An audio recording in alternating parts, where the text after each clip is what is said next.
तो आदाब, नमस्कार, गुड इवनिंग, सत श्री अकाल। एक बार फिर आप तमाम लोगों का स्वागत है। पूरी फैमिली अच्छी होगी, अपना ख्याल रख रही होगी।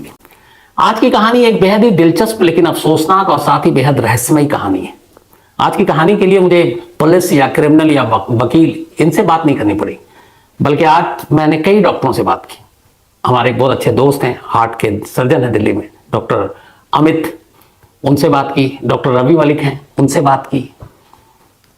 एक दो और लोगों से बात की, सिर्फ ये जानने के लिए कि एक इंसान का दिल, अगर दो इंसानों का दिल उठाकर टेबल पर रख दे तो क्या पहचाना जा सकता है कि ये मेल का हार्ट है या ये फीमेल का हार्ट है, ये लड़के का दिल है या लड़की की दिल है।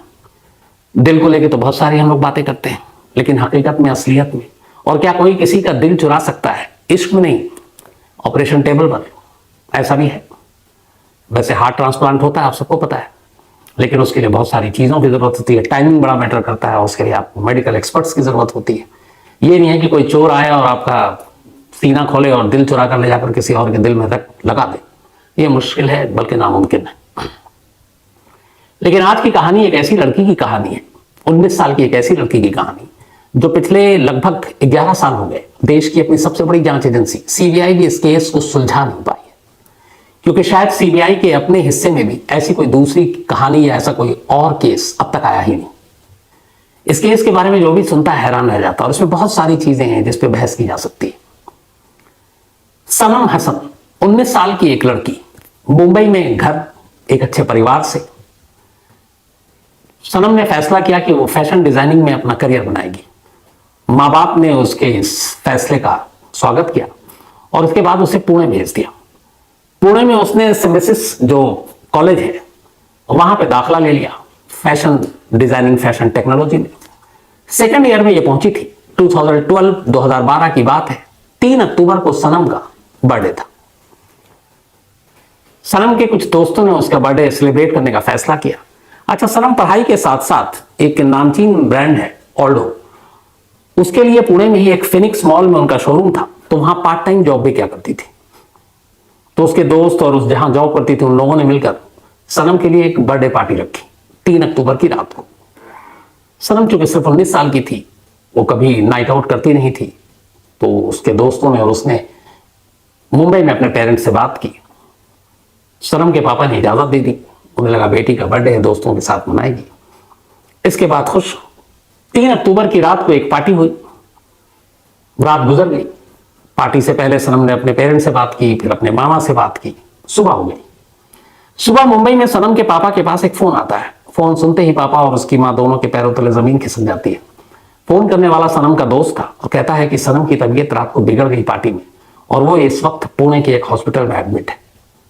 अपनी बेटी जो अभी तक बिल्कुल रात तक बर्थडे पार्टी मना रही है, उसके बारे में ऐसी खबर सुनकर बदहवास माँ बाप सीधे मुंबई से पुणे पहुंचते हैं। भागकर हॉस्पिटल जाते हैं। हॉस्पिटल जाते हैं तब वहां एक इससे भी बड़ी बुरी खबर उनका इंतजार कर रही थी। डॉक्टर बताते हैं कि सनम मर चुकी है। पूछते हैं कैसा हुआ, फिर दोस्तों से पूछताछ हुई तो पता चला कि रात ठीक थी, अचानक उसकी तबीयत बिगड़ी। बिगड़ने के बाद उसे सुबह हॉस्पिटल ले जाया गया, और हॉस्पिटल में सबसे पहले एक रूबी हॉल क्लिनिक है, वहां ले जाया गया। तो वहां डॉक्टर ने डेड डिक्लेयर कर दिया। इसके बाद फिर सनम की बॉडी को ससून जनरल हॉस्पिटल है एक पुणे में, वहां ले जाया गया और वहीं रख दिया गया। अब माँ बाप अपनी इस बेटी की अचानक मौत से परेशान कि बिल्कुल ठीक ठाक 19 साल की उम्र को बीमारी नहीं, अचानक कैसे हुआ। पोस्टमार्टम रिपोर्ट आती है इसके बाद। पोस्टमार्टम रिपोर्ट जब सामने आई तो माँ बाप के साथ साथ जिसने भी इस रिपोर्ट के बारे में पढ़ा, सुना, देखा, उसे लगा कि ये क्या, ये कैसे हो सकता है।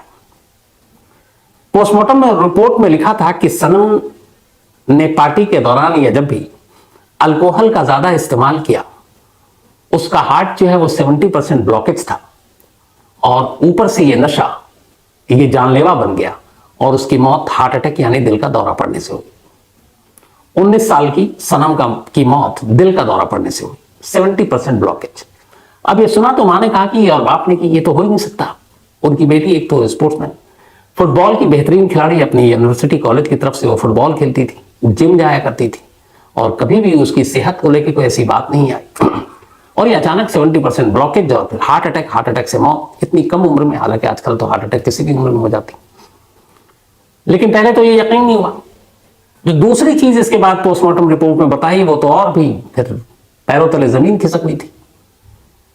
पोस्टमार्टम रिपोर्ट में बताई कि सनम के दिल में किसी लड़के का दिल था, मतलब एक फीमेल जिसकी डेथ हुई उसके सीने में एक मेल दिल था, एक लड़के का दिल धड़क रहा था। और ये सचमुच के दिल की बात कर रहा हूं। अब ये कैसे मुमकिन है? माँ बाप को लगा कि ये कुछ गड़बड़ है, फिर उन्होंने डाउट जताया कि एक तो बेटी को हार्ट अटैक हो नहीं सकता, 70% ब्लॉकेज, ये सारी चीजें बिल्कुल यकीन करने लायक नहीं है। उन्हें लगा कि उनकी बेटी के साथ जरूर कुछ गलत हुआ है और इसी के बाद उन्होंने लोकल पुलिस में एफआईआर दिखा दी। अब लोकल पुलिस ने पहले मामले की जांच की, लेकिन जांच के दौरान उन्होंने भी कुछ नहीं कहा, देखा मेडिकल रिपोर्ट है सब कुछ, पर इंसाफ नहीं मिला। फिर इसके बाद माँ बाप ने एक मुहिम चलाई सनम को इंसाफ दिलाने की, तो मामला सीआईडी को सौंप दिया गया, महाराष्ट्र डिपार्टमेंट जो है पुणे की। सीआईडी ने भी मामले को देखा, लेकिन कोई उसमें आगे केस नहीं पहुंचा। इसके बाद फिर मुहिम चलनी शुरू हो गई। आखिरकार 2014 में यह मामला सीबीआई को सौंप दिया गया और सीबीआई से कहा गया कि आप इस मामले की जांच कीजिए। अब इस दौरान में यह हुआ कि सनम की जो बॉडी है, लाश, वो मुंबई के वर्सोवा इलाके के कब्रिस्तान में दफना दिया गया। मेडिकल रिपोर्ट सामने है, पोस्टमार्टम रिपोर्ट तथा विसरा की रिपोर्ट भी बहुत बाद में भेजी गई। उससे पहले जब सीआईडी ने यह मामला अपने हाथ में लिया तो जो विसरा रिपोर्ट है उसकी जांच की गई। उसमें बाकी जो चीजें थी हार्ट को छोड़कर वो सारी चीजें सनम से मैच कर गई, सनम के पेरेंट्स से डीएनए मैच कर गई, तो ये वाकई बॉडी सनम की है। लेकिन हार्ट का डीएनए मैच नहीं किया कि वो दिल का डीएनए मैच ही नहीं किया, न सनम से न सनम के मां बाप से। बाकायदा मुंबई के कलीना हॉस्पिटल के फॉरेंसिक लैब में इसकी जांच हुई। फॉरेंसिक लैब ने अपनी रिपोर्ट दी कि हार्ट किसी मेल का है। अब एक लड़की के सीने में एक लड़के का दिल कैसे आ सकता है? मां बाप को लगा कि ये एक बहुत गहरी साजिश है, लेकिन साजिश क्या? अच्छा, उसके सीने पर कुछ सेंटीमीटर का जख्म भी था, तो अब साजिश क्या हो सकती है दिल बदलने की? क्योंकि ये तो पॉसिबल ही नहीं है कि कोई दिल यूं चुरा ले। अगर हार्ट ट्रांसप्लांट है, किडनी के बारे में हम सब सुनते हैं, चोरी से किडनी निकाल लेते हैं, लेकिन किसी का हार्ट ट्रांसप्लांट करने के लिए बाकायदा मेडिकल की पूरी टीम की जरूरत होती है। एक टाइम होता है कि इतने से इतने देर के अंदर इस हार्ट को एक दूसरे हार्ट में आपको ट्रांसप्लांट करना है, उसके लिए बारीकी चाहिए। एक दिल जो होता है उसको आम लफ्जों में हम कहें तो करीब 12 रस्सियों से बंधा होता है, रस्सियां बोले या नाड़ी बोले या नस बोले। तब इसी में आप देखते हैं कई बार जो आता है आर्टरी जाम है, ये ब्लॉकेज, इतना ब्लॉकेज है, तो अलग अलग नसें हैं, जो कोई खून सप्लाई करता है, जो कुछ और करता है। तब उस दिल के इर्द गिर्द जो 12 नाड़ियां हैं, 12 रस्सियां हैं, उनको कोई आम चीज तो है नहीं कि बढ़ाई आगे काट के और निकाल के ले जाकर किसी को दे देगा। उसके लिए आपको एक डॉक्टर जैसी महारत चाहिए, तो ये हो नहीं सकता। दूसरा, अगर किसी ने दिल निकाला तो आपको सीना पूरा खोलना पड़ेगा। जब सीना खुलेगा तो फिर आपको पूरा टांके लगेंगे, तो देख के कोई भी बता देगा सीना खुला हुआ है कि नहीं अगर टांके लगे। एक जिंदा का, अगर जिंदा इंसान के जिसके हार्ट या ओपन हार्ट सर्जरी होती है तो उसके भी सीने को खोल कर फिर उसके बाद टांका लगता है, लेकिन वो जिंदा है, बाद में वो टांके भर जाते हैं, वो निशान गायब हो जाते हैं। लेकिन मुर्दा के अगर किसी का हो तो वो तो न जख्म भरेगा, न हील होगा, ना वैसे ही दिख जाएगा। तो यहाँ सनम के साथ तो ऐसा था नहीं। तो फिर यह कि ये मामला क्या है, क्यों ऐसा हुआ? सीबीआई अपनी जांच करती रही, लेकिन उसके बाद ये कि जांच करने के लिए सबसे जो जरूरी चीज है मौत की वजह पता करने के लिए, और वो है दिल। जो डॉक्टर ने कहा ब्लॉकेज है 70% और मेल का है। अब यहां रिपोर्ट में तो ये है कि ये दिल सनम का है नहीं, तो सबसे पहले तो सीबीआई उस सनम के दिल को ढूंढे। अब ये अजीब तरह का केस कि सीबीआई क्या करे। खैर, सीबीआई ने इस केस लिया तो सबसे पहले जहां पे जिस वर्सोवा के कब्रिस्तान में दफनाया गया उस कब्र दोबारा खोद कर उसकी उस लाश को निकालकर फिर से उसकी जांच कराने का फैसला लिया गया।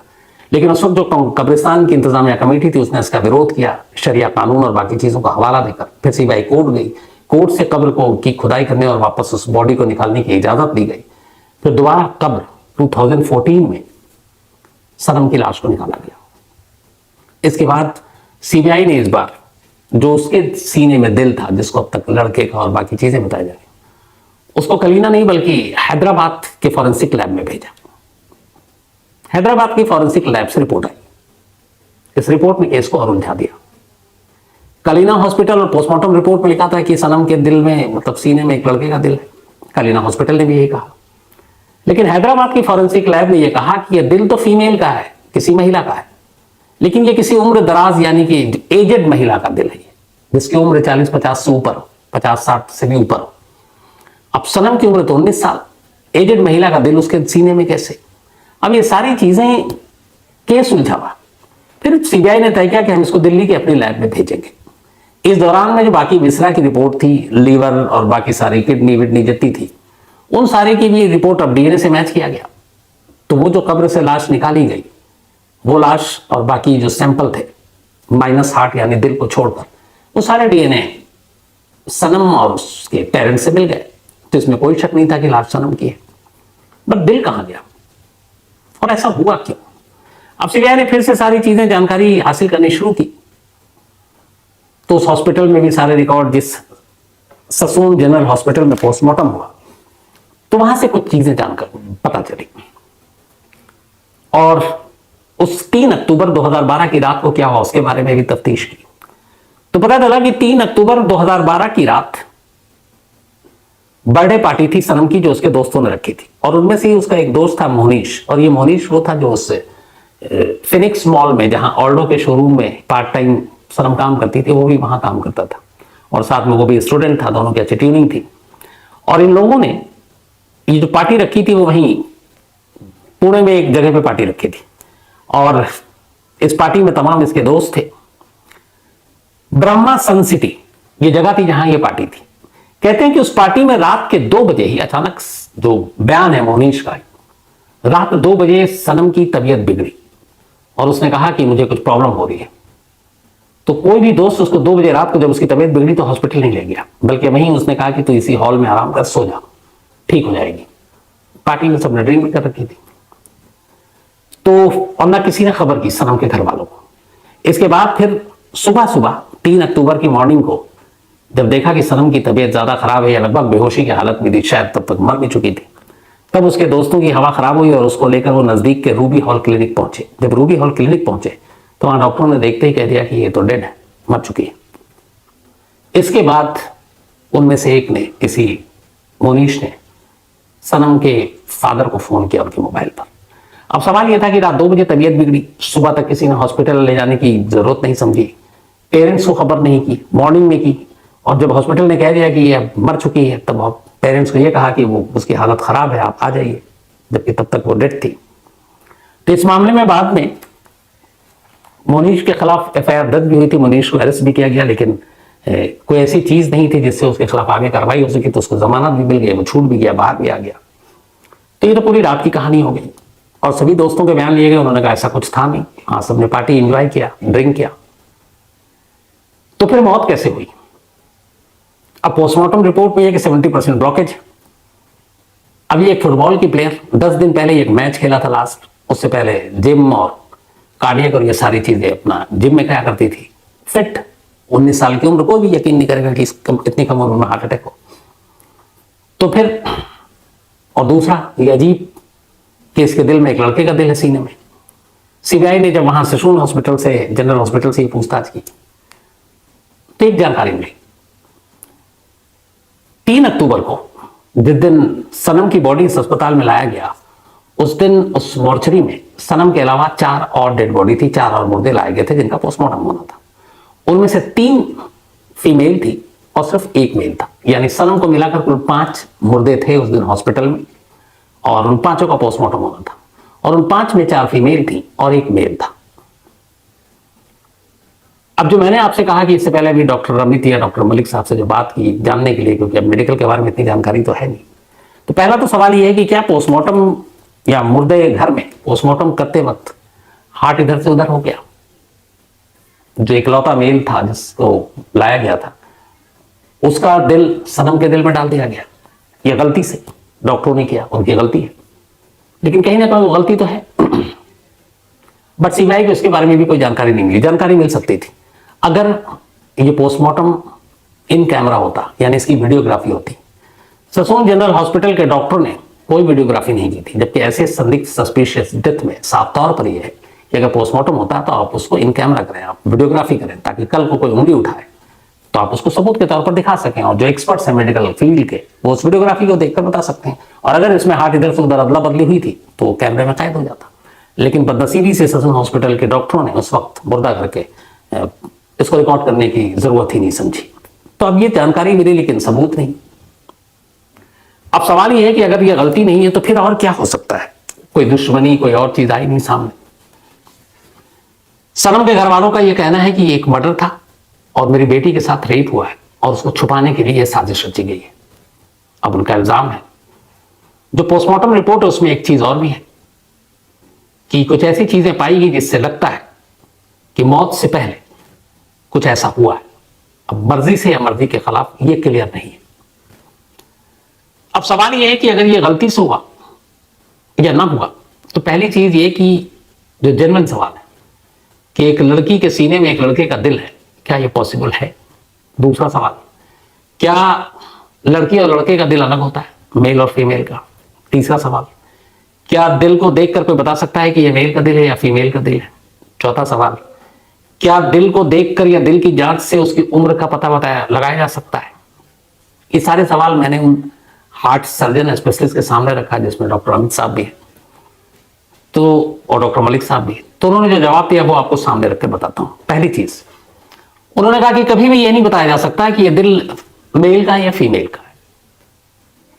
दोनों दिल आप रख दीजिए, पता ही नहीं बताया जा सकता। दूसरा, उन्होंने कहा पोस्टमार्टम रिपोर्ट में कोई डॉक्टर लिख ही नहीं सकता है कि ये मेल का दिल है या फीमेल का दिल है, क्योंकि आप पता ही नहीं कर सकते हो। तो जब पता नहीं कर सकते तो अगर ये लिख दिया पोस्टमार्टम में तो फिर ये क्यों लिखा?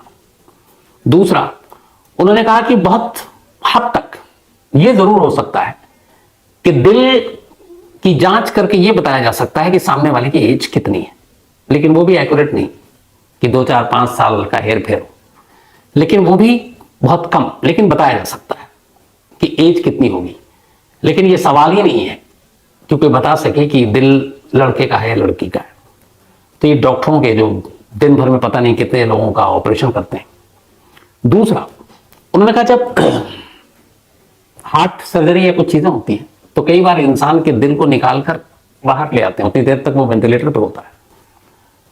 तो खुद जिन डॉक्टर अमित साहब की मैं बात कर रहा हूं उन्होंने कई किस्से सुनाए कि कैसे वो दिल को निकाल कर रखते हैं और उतनी देर तक एक तरह से वो आदमी बेजान होता है, मुर्दा ही होता है, वेंटिलेटर हटा दो। तो ये उनका काम है, पेशा है। तो उन्होंने कहा जब पोस्टमार्टम होता है तो ये भी होता है कि जरूरी नहीं है कि डॉक्टर ने सिर्फ खोला एक शरीर को और देखा और जांच किया निकाल दिया, उसमें बहुत सारे पार्ट्स निकाले जाते हैं। तो कई बार हार्ट को भी निकाल लिया जाता है पोस्टमार्टम के दौरान। तो ये बहुत मुमकिन है कि हार्ट को निकाला गया। अब ये भी मुमकिन कि हार्ट को निकालकर आपने रख दिया। पुराने जमाने आपको याद होगा बहुत बार आता था कि सर्जरी हुई पेट में, कोई डॉक्टर कैंची भूल गया, कोई टॉवल भूल गया, कुछ अपना ही मोबाइल भी भूल गया, ऐसे कहानियां हैं। तब हो सकता है उसने उससे पहले या उसके बाद में उसी दौरान में एक दूसरा पोस्टमार्टम कर रहा हो मुर्दा घर में, एक साथ 2-3 टेबल भी होता कई बार। तो उसने निकाल कर रखा और दूसरा दिल वापस गलती से उसने डाल दिया, तो ये हो सकता है। लेकिन अगर ऐसा भी कर ले तो भी ये कैसे पोस्टमार्टम में लिखा जा सकता है कि ये मेल का दिल है या फीमेल का दिल है? क्योंकि हार्ट के स्पेशलिस्ट और बहुत सारे हमारे ग्रैंड तक फैमिली मेंबर भी होंगे डॉक्टर इस पेशे से जुड़े हुए, मैं चाहूंगा वो जरूर अपनी राय दे जो डॉक्टर अमित साहब ने दिया है, फिर मलिक साहब ने दिया। तो ये कैसे पॉसिबल है कि आप दिल में फर्क कर सकें कि ये लड़के का है या लड़की का है? लेकिन ये केस है, सीबीआई इसकी जांच कर रही है। 14 से लेकर अब 9 साल हो चुके हैं। माँ बाप को अभी भी इंतजार है कि इंसाफ मिले। और सबसे बड़ी बात यह है कि यहाँ पे कि दिल लड़के का या लड़की का, इसको हटा दीजिए। जो 2 बार डीएनए रिपोर्ट आ गई अलग अलग जगह से, उसमें डीएनए जो दिल है, जिस दिल के साथ सनम को दफनाया गया है, वो दिल न सनम से न सनम के पेरेंट्स से मैच कर रहा है डीएनए में। तो इसका मतलब है कि वाकई उसके सीने में दिल किसी और का है। अब अगर ऐसा है तो 2 ही चीजें हैं, या तो डॉक्टर की लापरवाही है, तब सिंपल केस है। लेकिन अगर लापरवाही नहीं है तो फिर ये वो साजिश है जिसके बारे में मतलब सोचकर भी अजीब लगता है कि ऐसे भी कोई साजिश को बुन सकता है। और अपनी सीबीआई की टीम भी इन्हीं चीजों में उलझी हुई, उसे भी कुछ समझ में नहीं आ रहा कि ये मामला है क्या। और शायद यही वजह है कि ये केस अब भी अनसॉल्व है। 2012 से आज 23 से 11वां साल है। सनम के माँ बाप दोनों मुंबई में इंतजार कर रहे हैं कि कम से कम उनकी बेटी की जो मौत की सही वजह है वो तो उन्हें पता चल सके। और ये हर माँ बाप को हक है, या हर उस शख्स को हक है जिसके किसी अपनों ने इस तरह जान गंवाई और उन्हें ये पता ना हो कि मौत की वजह क्या थी। तो मैं भी यही चाहता हूं कि जो भी ये सच है, चाहे वो डॉक्टर की लापरवाही हो या इसके पीछे कोई और गलती हो, तो वो सामने आए और सच्चाई जमाने के सामने आए। लेकिन जैसा मैंने शुरू में कहा था कि वाकई ये अजीब एक केस, जिस केस की वजह शायद मुझे खुद अपने करियर में पहली बार, जो शुरू में कहा पुलिस, क्रिमिनल और बाकी लोगों के बजाय डॉक्टरों से ज्यादा बात करनी पड़ी थी आज। और हमारी टीम में भी जो भी हमारे फैमिली मेंबर है क्राइम तक के, उनमें अगर हार्ट के कोई स्पेशलिस्ट हैं तो जरूर अपनी राय दीजिएगा। कल मैं उसका जिक्र कहानी में करूंगा। तो फिलहाल कहानी में